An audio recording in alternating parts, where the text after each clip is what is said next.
World air quality की नई report सामने आने के बाद भारत में खतरात बढ़ सकते हैं। इस रिपोर्ट के मुताबिक भारत में फिजाई आलूदगी की सूरत हाल बहुत बिगड़ चुकी है।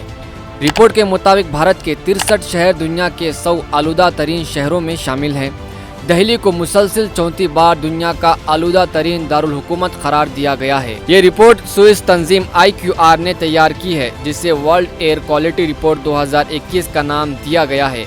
दुनिया के सबसे आलूदा शहरों में सबसे ऊपर 35 भारत के शहर हैं। रिपोर्ट के मुताबिक भारत का कोई भी शहर आलमी इदारे सेहत के मुकर्रर करदा मियार पर पूरा नहीं उतरता। शहरों में गाड़ियां ज़्यादा आलूदगी का बाज़ बनती हैं।